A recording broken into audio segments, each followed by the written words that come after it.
आखिर किसके कदमों की आहट दुनिया को डरा रही? क्या ओमिक्रॉन से भी बड़ा खतरा आने वाला है?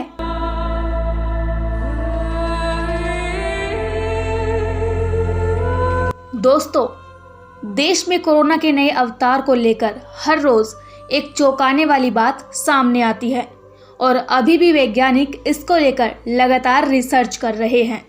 लेकिन हाल फिलहाल में इसको लेकर वैज्ञानिकों ने एक चौंकाने वाली बात कही है, जिसे जानने के बाद आप भी हैरान हो जाएंगे। आखिर ये किसके कदमों की आहट है जो इस कदर दुनिया को डरा रही है? ओमिक्रॉन को लेकर क्या कहा है वैज्ञानिकों ने? क्या ओमिक्रॉन से भी बड़ा खतरा आने वाला है? दोस्तों, आपके इन तमाम सवालों का जवाब आज इस वीडियो में मैं आपको दूंगी। तो दोस्तों, चलिए अब इस वीडियो को शुरू करते हैं। आखिर वैज्ञानिक क्यों हैं टेंशन में? क्या कोरोना का एक और अवतार आ गया है? दोस्तों, ये बात तो आप सब जानते हैं कि जब से दुनिया में ओमिक्रॉन कोरोना आया है, तभी से पूरी दुनिया के वैज्ञानिक इसको लेकर चिंता में डूब गए थे और उन्होंने इसको लेकर रिसर्च करना भी शुरू कर दिया था। ओमिक्रॉन कोरोना को लेकर वैज्ञानिकों ने हर बार दुनिया को एक नई जानकारी से वाकिफ कराया है। वैज्ञानिक ओमिक्रॉन के बारे में हर बात को अच्छे से जानना चाहते हैं, जिसके फलस्वरूप उन्हें पता चला कि ओमिक्रॉन पर कौन सी वैक्सीन का असर होता है और कौन सी नहीं। साथ ही उन्होंने दुनिया को ओमिक्रॉन के लक्षणों से लेकर उसके बचाव तक की जानकारी दी है। लेकिन दोस्तों, इस बार वैज्ञानिकों ने जिस बात का खुलासा किया है वो आपको भी हैरान कर देगी। लेकिन आप ज़्यादा घबराइए मत। दोस्तों, हाल फिलहाल में हुई एक रिसर्च में वैज्ञानिकों के सामने ओमिक्रॉन का एक नया रूप आया है। जी हाँ दोस्तों, वैज्ञानिकों ने ओमिक्रॉन के एक और रूप के सामने आने की बात कही है। उन्होंने कहा है कि भारत में कोरोना के नए वेरिएंट ओमिक्रॉन के मामले अब बढ़ने लगे हैं। इस वेरिएंट के तेज़ी से फैलने की मुख्य वजह इसका असामान्य तरीके से म्यूटेट होना है। वैज्ञानिकों ने चेतावनी दी है कि इसके बहुत ज़्यादा म्यूटेशन की वजह से री-इन्फेक्शन भी हो सकता है।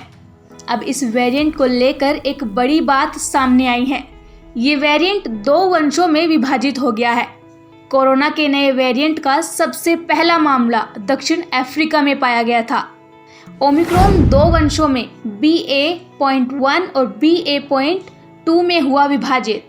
BA.1 में मूल वंश और BA.2 में लगभग होंगे 24 म्यूटेशन। WHO ने ओमिक्रॉन को वेरिएंट ऑफ कंसर्न की सूची में डाला है।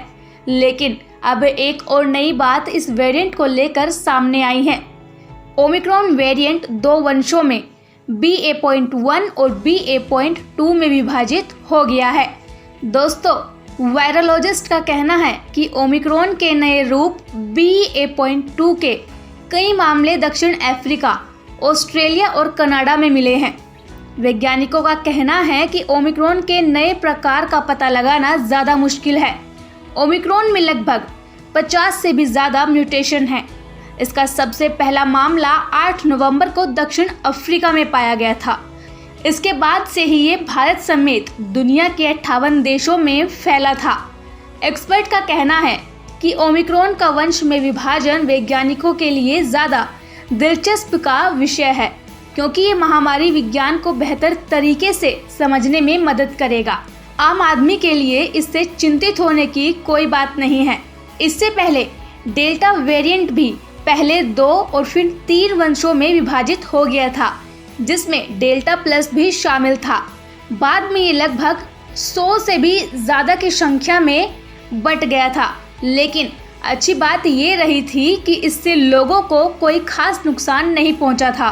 ओमिक्रॉन वेरिएंट के अलग अलग हो जाने पर दिल्ली के institute of genomics and integrative biology के वरिष्ठ वैज्ञानिक विनोद इसकारिया ने ट्वीट कर एक बात कही। उन्होंने लिखा, ओमिक्रॉन वंश अब 2 वंशों में विभाजित हो गया है।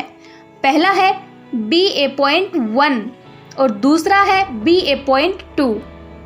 इसमें BA.1 में मूल वंश जबकि BA.2 में बाहरी के साथ लगभग 24 म्यूटेशन शामिल होंगे। ओमिक्रॉन के इन दो वंशों को उनके म्यूटेशन के आधार पर बांटा गया है। इसके लिए कुछ म्यूटेशन दोनों वेरिएंट्स में आम है, लेकिन कुछ दोनों वंशों में अलग अलग है। दिलचस्प बात यह है कि वंश में S जीन नहीं पाया गया है, जिससे मौजूदा RT-PCR के माध्यम से ओमिक्रॉन वेरिएंट को पहचाना जा सकेगा। वहीं दूसरे वंश में BA.2 में S जीन की अनुपस्थिति का पता नहीं चलता है, यानी ओमिक्रॉन के इस नए रूप का पता लगाना और मुश्किल हो सकता है। आपको हमारी जानकारी कैसी लगी, ये आप हमें कमेंट करके ज़रूर बताएं।